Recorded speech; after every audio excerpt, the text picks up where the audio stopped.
They met long ago, a boy in school and his teacher. But close in age, they spent most of their time not learning history, but talking about music and fucking around. Years later, and still not particularly grown up, they're trying to relive those nerd out sessions. Please humor them, or don't. Hi, I'm Sean. I'm Andy. Welcome back. Yeah, this one's hard. This one was hard, but to me, it wasn't hard because of finding good groups. It was, so the topic is top 5 supergroups. What is a supergroup? That's question. the tough part. That's the question. Yeah.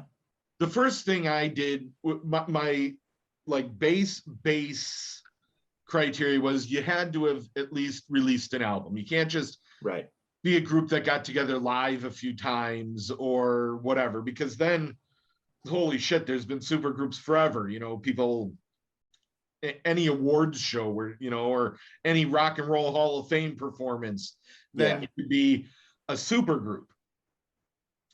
And I don't think that qualifies. Right. But then from there, like if you're a group with a bunch of members from other bands that didn't reach acclaim, are you a supergroup? Right. I mean, if the other projects aren't that famous or something. And arguably you could say yes, to a certain extent it's a supergroup because they've all been parts of groups before that have come together to form a better collective or you know, is a two famous single artists coming together to form a duo, a supergroup. There's a few good ones. Yeah. I mean, yeah, we were talking about this earlier. My immediate reaction to that was no. When I saw some duos on the lists, I was like, yeah, I guess not. But I guess it is a supergroup, you know? Well, this is like the two solo artists that were successful in their own right came together and made this great thing. That's got to be a supergroup, right? Well, otherwise you couldn't include Silk Sonic, like arguably the most recent supergroup with Bruno Mars and Anderson .Paak. Oh, okay. I hadn't heard that yet. Oh, what? Damn, boy. Yeah, I need to hear You've that. been living under a rock. It's seriously good. Cool. Seriously good. For me, it was more difficult just trying to define what a supergroup is.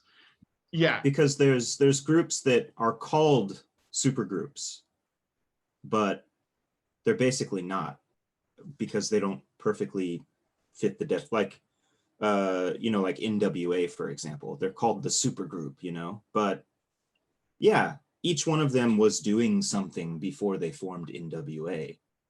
Right. But they weren't famous or anything. They were just like cool, you know, like doing cool stuff in their town or in their area. And then they form NWA, and obviously it's this great group, but it's not a super group, right? Right. So, exactly. You know, Wu-Tang Clan, it's like, okay, well, now they're a super group, but were they a super group, you know? That's the other question. So like Temple of the Dog. Okay, yeah. Sorry if it's on your list. No, it's not. Okay, No. so it's not on my top 5. It came up, but it was recorded before any of them were famous. Okay. Oh, well, yeah, I didn't remember that. Yeah, so it was a tribute to Andrew Wood, who was the lead singer of Mother Love Bone. And Mother Love Bone was poised to be really the next big thing, and then Andrew Wood died of heroin overdose, and out of Mother Love Bone came Soundgarden and Pearl Jam. Oh, that's what it was. Okay. Before Soundgarden and Pearl Jam made it big, they were already their thing, and Eddie Vedder didn't even really know that. He was like brand new to Pearl Jam when they recorded it. I see. So, but it wasn't released and put out until after they were both famous. I see. Yeah, that's tricky.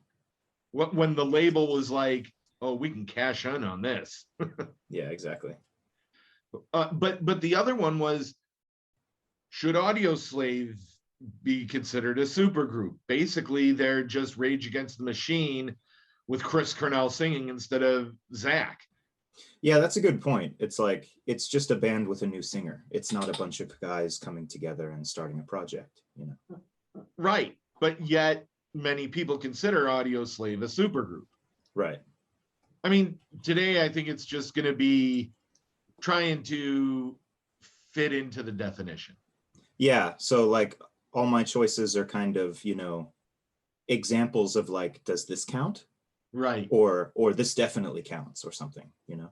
Yeah. Like I know my first two choices, actually my first three choices definitely count as supergroups. And the first two are the two greatest supergroups of all time, and there can't be argument. Understood. Man, I don't want to spoil it, but I really know, I know one that is most likely on your top 5, but I won't say it because I'm probably right. I guarantee you're probably right, but it is the greatest supergroup ever. Okay. So do you want to start or do you want me to? You go ahead. All right. So I guess start with the greatest supergroup ever, the Traveling Wilburys. That's the one I guessed. I'm petty. Right? Yeah, but I mean, okay, supergroup. Roy Orbison, Bob Dylan, Tom Petty, George Harrison, and Jeff Lynne from ELO. Has there ever been a more famous collection of super famous artists? It's a pretty crazy lineup. Yeah. It's an amazing lineup, and it wasn't just one album. They put out 2 killer albums, like legit awesome albums. And we're getting ready to put a third out when Roy Orbison died. Oh, like, really? Okay. Yeah, like they could have gone on because they loved playing together.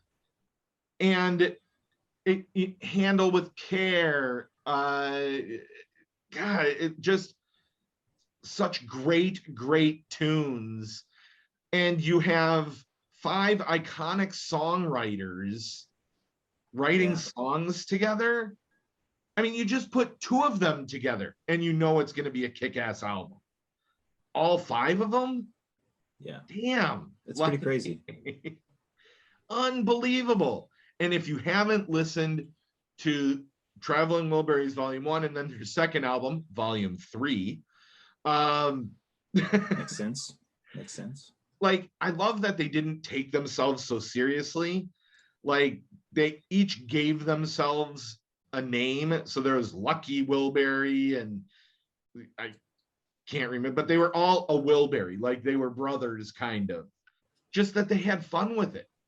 I don't think there's ever been a better supergroup. And 2 albums, not just one. It wasn't just a get together once kind of thing. And 2 albums that weren't throwaways, that weren't like, oh, that's a novelty that they all got together. But like legit, every song on both albums, I think, is a killer song. Yeah, End of the Line, great song. Like, they're so good. It'll put a smile on your face. They're just such well crafted pop songs. You can feel each artist in every song. And when you listen to the songs, you can kind of guess who wrote what. Ah, okay. That's interesting. Yeah, because they're all pretty distinct. Yeah. I mean, Bob Dylan's arguably one of the best songwriters in history. George Harrison, since the Beatles broke up, a lot of people consider him possibly the best Beatle. Tom Petty, holy shit. Like, yeah. I mean, amazing. Roy Orbison, It just, I don't know. It doesn't quit. It's a good choice. Yeah. So after this, it's just all of it's gonna suck. No, because my number 2 is also going to blow your mind about how great they are. But I'll let you, toss in your fluff first. Cool. Yeah. What do you got? Thanks. The first one is kind of like for my dad, Okay. I mean, I know the group. I've heard the music. I know I like it, but I don't know their songs that closely or anything. Okay. And I kind of purposely didn't like listen in advance. I kind of wanted it to be just like a quick shout out. But the Highwaymen. I was gonna say, when you said it's for my dad, they are on my like runner-up list. I mean, I like all the artists that are in the group, especially, Johnny Cash. I mean, I love Johnny Cash. Yeah. Willie's cool too, Waylon Jennings. But yeah, I mean, it's good old country music. Chris Christopherson. Yeah. I mean, me and Bobby McGee. Yeah. So this one is like, this group perfectly fits whatever definition we think there is of a supergroup, Absolutely. Every member is famous. They were already famous, and then they come together and form a supergroup. So this is like, just like with your first one, this is the perfect definition of a supergroup. Yeah, and again, legit 2 albums. Yeah, right. I was actually worried that maybe this would also be on your top 5, but it came close. It came damn close. Yeah. I was like, maybe I'm not allowed to choose this one, because like he might, I have to stick with the Have you listened to their albums much? Yeah, I mean, I've heard them before. Yeah, for sure. Okay. Yeah. Winners. Yeah. Good choice. Yeah, but that's my first one, The Highwaymen. Good choice. All right. I'm going to dive into my second one. Okay. Again, no disputing that this is a supergroup. Okay. And it could possibly be argued that they're the most successful supergroup by numbers of albums and fame as a group on their own, because the supergroup almost came to define who these guys were more than the groups they were in beforehand, although each group they were in beforehand was mega famous. And that is Crosby, Stills, and Nash. Or if you have to, you can throw Young in there.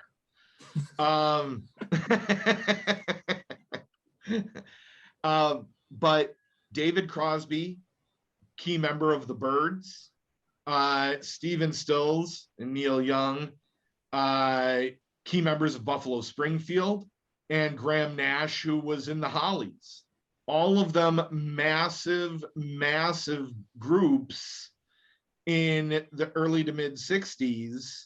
And then in 1970, magic happens, where I think it was Stills and Crosby were sitting at Joni Mitchell's house or something in Laurel Canyon playing, and Graham Nash stopped over and heard these two playing. It was like, holy shit, what's that? That sounds magical. And they invited him in, and they played a song. I think it was Sweet Judy Blue Eyes. And they played it once for me. He said, play that again. And then he sang the high harmony over them. And I mean, to sit there in that moment, to listen to arguably the greatest harmony ever recorded. I mean, that's what they were known for, was just beautiful, beautiful 3-part harmonies. And now, is Stephen Stills really known for Buffalo Springfield? Is David Crosby really known for being in the Byrds? Is Graham Nash really known for being in the Hollies anymore? Right, they're just their own band now. Yeah, they're just their own band, and hit after hit after hit in their own band. I mean, they may be bigger than the Traveling Wilburys, actually, but I don't know. but not better. But not better. But yeah. Wait, so I want to get you in trouble. So let's go back to you can add in young if you want to. All right. Here we go. What'd you mean by that? To me, Neil Young's voice is nails on a chalkboard. I think he's a good songwriter. I like his songs when other people sing them. Nice.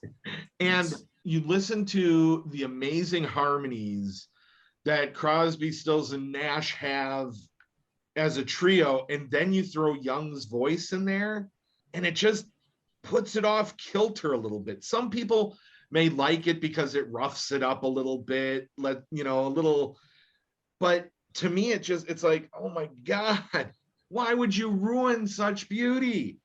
I see. Okay. No, I mean, that makes sense. That's a, solid opinion. I mean, I'm not a huge fan of Neil Young either, but yeah, I just wanted you to explain yourself. I do think Neil Young is overrated. A lot of people think that, I think. Yeah, not my brother. I had a conversation with him this morning about it. He's like, dude, what about this song? I'm like, yeah, it's a good song, but it'd be better if he didn't sing it. Yeah. Those are my top two. Cool. My second one is Tropical Death. Just kidding. Members of Loop Rider and it counts. Okay. The next one is like Broken Social Scene. Oh, okay. From Canada. Basically, it counts. But the groups that all the members were in, varying degrees of fame, I guess.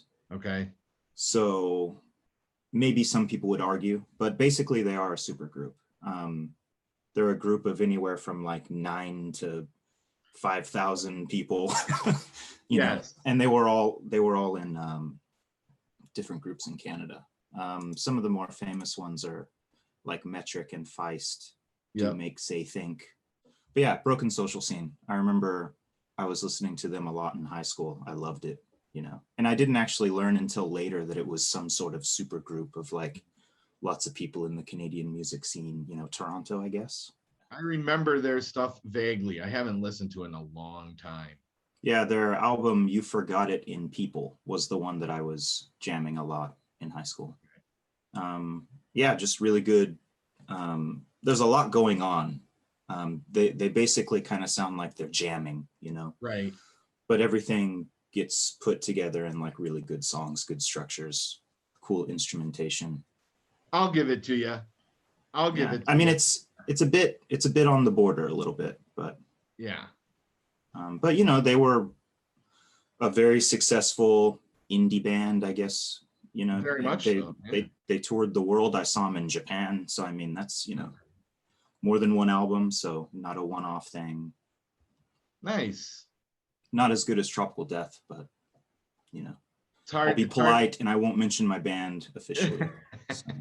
It's hard to be that great. It's hard. Yeah, it's being awesome is tough. My third one, again, this one fits without question, although only one album, and that is Them Crooked Vultures. Dave Grohl, who's from everything, John Paul Jones from Led Zeppelin, and Josh Homme, Queens of Stone Age, Cryus. As you'd expect, they're a hard-hitting power trio and fantastic songs. I like them because you can hear the influences very clearly from each of the three musicians. It's not like any one of them dominates the style or what they're doing sonically. It's a fantastic album. I hope they get together and do more. I was surprised that it stopped. I kind of wanted another one. Yeah, I definitely wanted another one. I mean, it's just good, hard-hitting rock and roll. And there's no way to argue they don't fit as a supergroup. Oh yeah, it's definitely a supergroup. Yeah, absolutely. Yeah. I liked your intro for Dave Grohl, the guy from everything. Well, it's like, okay, Scream, Nirvana, Foo Fighters.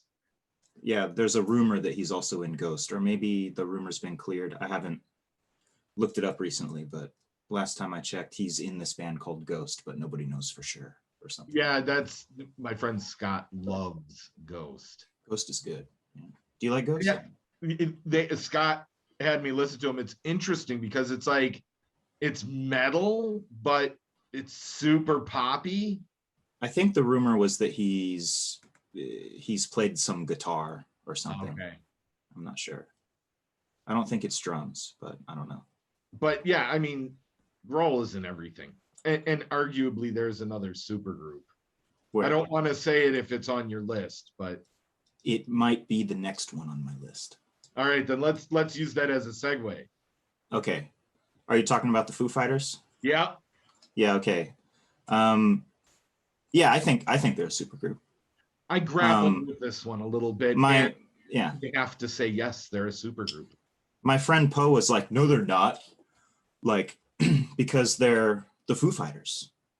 Dave Grohl hired these guys, yes, from other projects, but then they came in and became the Foo Fighters, so that doesn't count. I was like, it's kind of an interesting point, maybe, but I disagree. Like, I think it's still a supergroup. But then Crosby, Stills, Nash and Young isn't a supergroup. Right, yeah. Yeah, I think you just kind of meant like, the Foo Fighters are the Foo Fighters. Oh, well, yeah. No, yeah, it would be the same thing. You're right. It would be the same thing. They became their own group. I mean, so the Foo Fighters are on my list. I didn't put them in my top 5 just because I figured you were going to mention them. Yeah, you were right. And if you wouldn't have, I probably would have elevated them to the 5th spot because it's not like they're coming from little shitty bands. No, they all had careers. Yeah. Yeah. But you've got Nirvana with Grohl, Sunny Day Real Estate with Nate. Yeah. Yeah. The Germs. Yeah. With Pat. And then the other guy was from No Use for a Name. Yep. Yeah. And Taylor was drumming for Alanis Morissette and stuff. Exactly. That's a supergroup. Yeah, absolutely. And it's funny because I still sometimes get really excited when I think about how like the bassist is from Sunny Day Real Estate. Like I kind of remind myself of that sometimes. I'm like, that's so cool. Nate from Sunny Day is in Dave Grohl's band. Like, why? That's so cool. I mean, he's an amazing bassist. He is an amazing bassist. They're all amazing musicians. Yeah. And all of those, they had legit careers in the bands they were in previously. And they became the Foo Fighters, who are legendary. Yeah. Rock and Roll Hall of Fame. Yeah, for sure. World famous, obviously. And not a one-off thing. They're still hopefully they're still going. Yeah, it's interesting timing. R.I.P. Yeah, I wouldn't debate you on that. They are legit super group. Yeah, I thought all the things on my list would be some sort of example of like, does this count? But I guess everything on my list counts. Right. Now I'm torn on where to go from this because I have a number of super groups on my list and I'm trying to decide which ones I think deserve mention because really a lot of the rest of mine are one album groups. So a recent one that I think is fantastic. Anyway, it's a group called I'm With Her. And it's a trio of Sarah Jarosz, who is legitimately a phenomenal solo artist in the like bluegrass Americana country scene. Very legit, Sarah Watkins from Nickel Creek, other stuff. She's in everything. She plays the fiddle and sings. And then Aoife O'Donovan, who was in, again, like a bluegrass roots called Crooked Still. And the three of them have come together and it's beauty. I love Sarah Watkins. You know, if she was single and met me, we'd probably be together. Well, maybe she's watching. Maybe, Sarah. Yeah. Hey. Now she's not going to watch anymore. She's not going to watch anymore. Now she's creeped out and she's like, you're one sick bastard. No, but the music is beautiful. The songwriting is really good. They harmonize beautifully together. They each have beautiful voices individually. And the I'm With Her album, it just washes over you. It's fantastic. I hope that it's not just a one-off. Right. Because they've put it out, I can't remember the year exactly, 2018, 2017, maybe even later than that. I don't know. Their Tiny Desk is fantastic. So if you want just an intro to them, watch their Tiny Desk concert. Fantastic. So yeah, I definitely consider them a supergroup. I mean, obviously Nickel Creek is a legit bluegrass alt country group. Sarah Jarosz on her own is uber famous. Aoife, maybe not as famous outside of those circles, but definitely within that genre, Crooked Still, and she is well known. So the three of them coming together, just fantastic. Cool. Yeah, I'll check that one out. That sounds good. Yeah, I love them. Well, you love one of them. Yeah, well, I love all three of them, just one a little more. But you want to marry one of them. Yes. Okay. Yes. I understand. I told you the other day I'm in love with that. I'm in love with Eugen Blackrock. That's true. Eugen. You did. She doesn't know it yet, but we're meant to be. I mean, it's so obvious. She's definitely not watching. She's definitely not watching. Yeah, I doubt anybody's watching, but my next one is kind of what we were talking about. Like, you need to have an album for it to be real. Yes. And this group only just recently finally released an album in 2021. They're called The Horsemen, but it's HRSMN, Horsemen. And it started off in the 90s. So I've talked about Raz Kaz before. Yep. And I've talked about Killah Priest before. Mm-hmm. Killah Priest is affiliated with Wu-Tang Clan. And there's also Cannabis and then Corrupt. So it's those four. And they always talked about forming the Horsemen. And I think maybe there may have been like, a single or something. I think there was something, but it basically just never happened. Right. Until 2021. And they released an album and it was very good. So that's kind of a super group that has only kind of existed, and then finally they made it official. Better than the sum of their parts? No, I mean, it's a good album though. Okay. Yeah. I would much rather just listen to them individually. Okay. Especially Raz Kaz and Killah Priest. But right. but it's really good because when each of them come in and do their thing, it's like, it's them, it's those guys. Right. They're each doing their thing, and it's like, oh yeah, it's Corrupt, yeah, it's Raz Kaz, yeah, so it's still very good. The production's very good, but it doesn't feel like a novelty. It's not like you listen to it once and never again. Like you'll repeat it, right? But eventually, I think I would just go back to listen to Raz Kaz or something, Right. It's good. It's a celebration. Nice. It's kind of a dark album. I finding supergroup, like legitimate supergroups within hip hop and rap, a little more difficult because you get a lot of, so-and-so featuring so-and-so, and it'll be a one-off single, or whatever. You don't find many that come together to put out a whole album as a group, as an entity. Yeah. Yeah, like under a name. Right. Which is, we talked about before, and they're, again, tangentially on my list. But Black Star, Mos Def and Talib Kweli, you put those two together, damn, Black Star is amazing.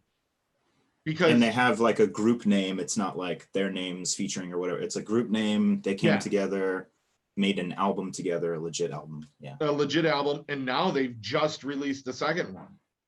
Yeah, I'm excited about that. Yeah, I haven't heard it yet, but I'm legit excited about that. I mean, individually, they're both amazing.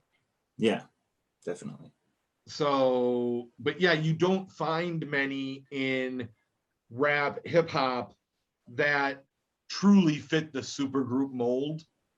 Yeah, a lot of it's like, this renowned DJ and this renowned rapper coming together to make an album. Yes. DJ Muggs, he's doing a lot of albums with other rappers, and Masta Ace, he'll ask one particular DJ to do the whole album, Right. It's like Danger Mouse. Yeah, exactly. Right. Although that is like a band name. Yes. Does that count? Kind of. Because like what I was thinking is like, for example, so like what I was thinking was, Masta Ace and a DJ or producer called Marco Polo. Right. And it's just Masta Ace and Marco Polo. It's not a group name, right? So, but Danger Mouse is a group name. What was the Gray album?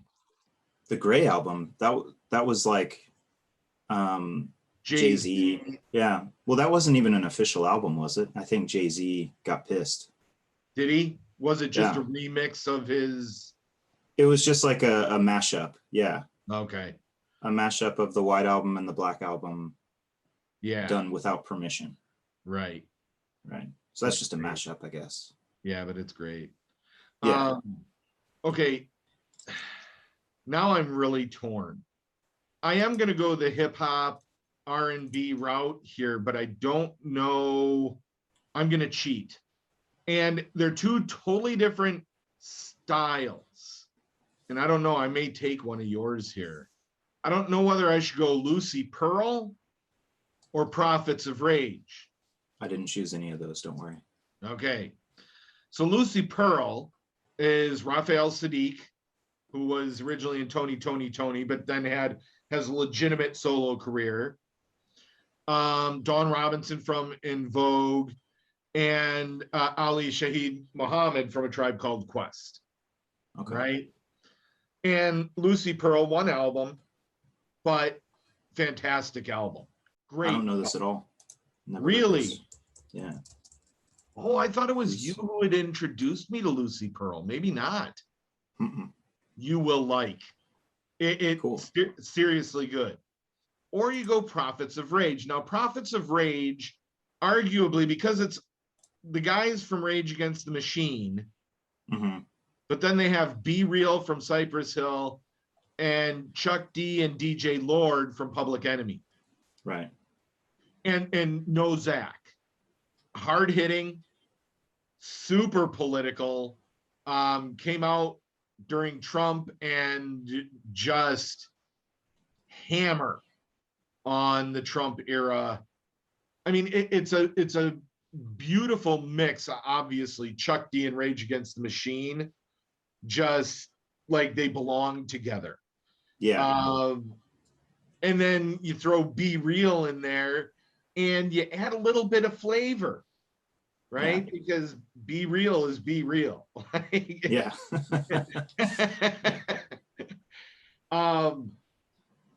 But I mean, it's very angry, politically charged rap, but with that Rage Against the Machine backing. Yeah. Right. And I personally enjoy Prophets of Rage maybe a little more than I like Lucy Pearl, but Lucy Pearl is largely forgotten about, and they shouldn't be.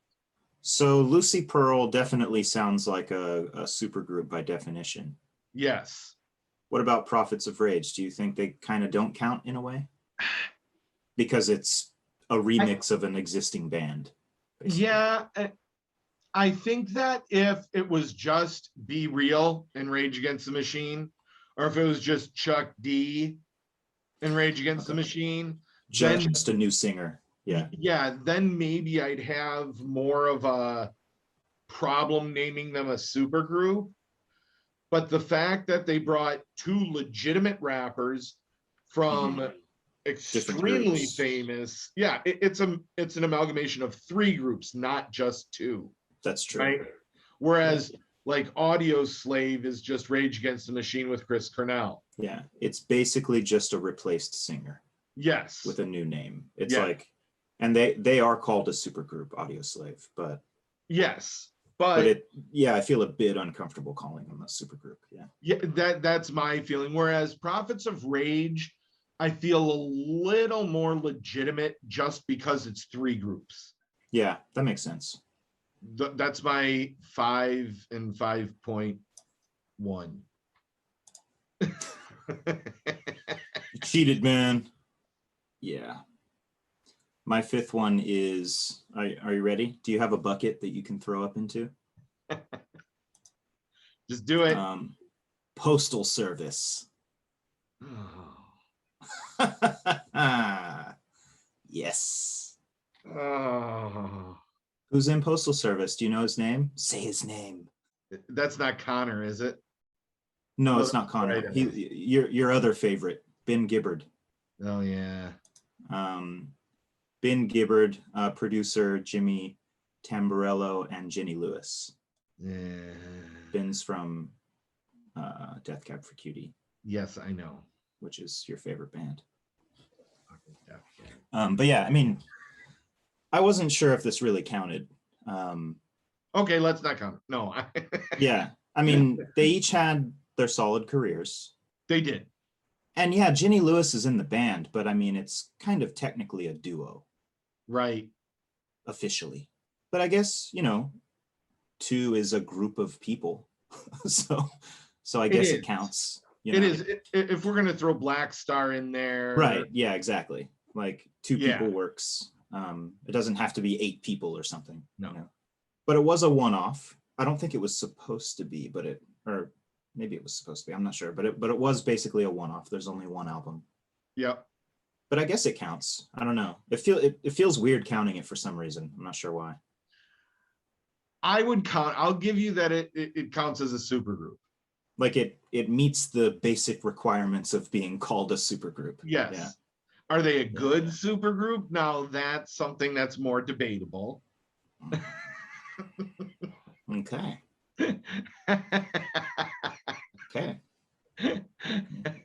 I mean, talk about this show's just gonna keep getting sleazier, but Jenny Lewis also, she doesn't realize it yet, but we're meant to be together. Well, you've got a lot of them. Yeah, maybe it's a problem. Yeah. Anyway, Postal Service. I have some honorable mentions that I just kind of want to go through. Just, you know, if people want to listen to some other supergroups. And I have to say, one thing that I did do prepping for this was just looking at lists, and there were a lot of groups that had released one-off albums that I had never heard of, that I was like, dang, I need to check that out, because, or I've heard of it, but I haven't really listened to it, and I need to go revisit some of it. So some of that is in here, but Blind Faith was a massive supergroup in the early 70s. It was Steve Winwood from Traffic and the Spencer Davis Group, Eric Clapton, Ginger Baker, the drummer from Cream, and then Rick Gretsch from a band called Family. And they came together, did one fantastic album together.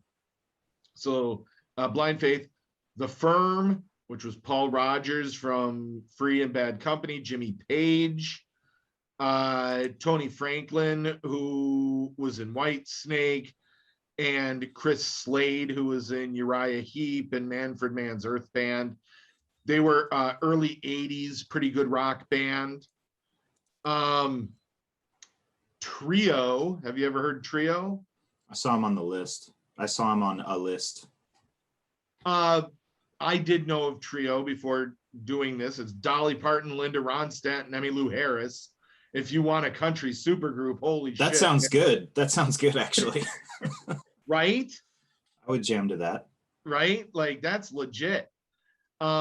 Another group that I do seriously like, I don't know if they only put out one album or two albums, but a group called Golden Smog.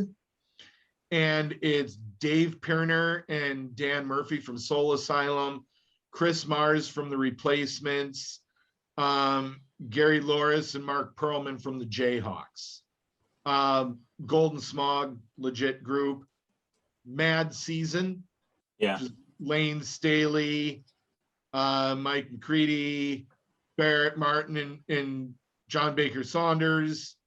Another one along those lines is Green River, which was Chris Cornell, Stone Gossard, Jeff Ament, Matt Cameron, Eddie Vedder, and Mike McCready. Basically, Green River is Soundgarden and Pearl Jam together. One that almost made my top 5 is Me First and the Gimme Gimmes. I thought about it just as a laugh. Right. But yeah. You got NoFX, Lagwagon, and the Swingin' Utters all there, along with Chris Shiflett. Right. I forgot about that. One I found that I need to listen to is a different The Firm, and that's Nas, Foxy Brown, AZ, and Nature. Yeah, that's my runner-up. It's one of my runners-up as well. Is it? A Perfect Circle. Ooh. You got Maynard, nice. John Freeze from the Vandals, James Iha, Geordie White, like another punk supergroup, the Transplants, Tim Armstrong from Rancid, Travis Barker from Blink 182, and Skinhead Todd Aston from Expensive Taste. Oysterhead, underrated album. Trey Anastasio, Stuart Copeland, and Les Claypool. Here's one that I discovered just going through this, was a group called Army of Anyone. And it's Richard Patrick from Filter, the DeLeo brothers from Stone Temple Pilots, and then Ray Luzier from Korn. And it works. It works really well. Wow. Chickenfoot, which was Sammy Hagar, Joe Satriani, Michael Anthony, and Chad Smith. The Dead Weather. Oh, yeah. Jack White. Some Queens of the Stone Age. One that I owned the album for when it first came out was a group called Super Heavy, which was Mick Jagger, Dave Stewart from the Eurythmics, Joss Stone, Damian Marley, and A.R. Rahman. Sounds really random. Super random. And it kind of sounds super random. Okay. Not just super heavy, super random. And then my last one is actually a brand new one that people should listen to, and that is Third Secret, which is Chris Novoselic from Nirvana, Matt Cameron from Pearl Jam and Soundgarden, Kim Thale from Soundgarden, Bubba Dupree from Void, and then 2 female vocalists. And they're legit. So those are my other exhaustive list of supergroups. Yeah. I think people. You basically covered it. You covered it. Did I steal your thunder? Oh no! I mean, you covered it, so now I don't have to say anything. What did I take? Well, I was only going to mention a few, but I had thought about like a lot of the ones you mentioned, like them, not them crooked vultures, but Dead Weather. Yeah, like all those, I had thought about those. Yeah. I might have mentioned them in passing, but they weren't written down or anything. Okay. But yeah, I was going to mention The Firm too, the sort of hip hop supergroup. It wasn't very good, actually. Really? No, like it could have been better. And like they were supposed to do more, but there was some problems. So it's kind of like the really cool super group that never was, but kind of was. Right, right. And I didn't know, I wanted to mention this in this section. I saw something saying that the Breeders are a super group. So I saw that also. Now, I know that Kim Deal is from the Pixies. I did not know that the others were from other groups. Yeah, I added them as a runner-up because I like the Breeders. Yes. And I didn't know they were a super group. Apparently they are. I found that interesting. I also, when we talk about supergroup, because this is the reason why I didn't put the Breeders on my list, is because they're a 4-piece band. Kim Deal and one other member were in other groups, but the other 2 weren't. Okay. So it's almost a super group. Yes, I didn't know how to classify it. But yeah, so that's all. I didn't have much of a runners up list. I just kind of wanted to mention a couple things. I mean, in the end, I had a list of like 27 groups. A lot of them were one-off albums and things like that. But yeah, so now here's the question, because I haven't thought of this at all. What do we talk about next week? I haven't thought about it either. You usually do that for me. I know. What year were you born? 85. We couldn't go back to my birth year because neither of us know shit. And I don't think it was a stellar year for music. 1985 in music. Ooh, it's a pretty good year. 5 best albums from the year we were born individually. Okay. So you could do 85 and I could do 74, or we do one episode 85, one episode 74. I like the idea of like I do one year and you do the other year. I kind of like that too. And what we can do is like, for example, you know, we'll still do a little bit of homework on each other's year so that, you know, after I give my 1985, for example, top 5, you can be like, bro, you missed blah, blah, blah. Yes. Or something. We each come up with a top 5 for both years, but you only talk about the top 5 from 85. And then when you're done, I could be like, well, here would have been my top 5. And then I say, here's the top 5 from 74. And you give a top 5. Until next time, we're right. Leave some comments. Yeah.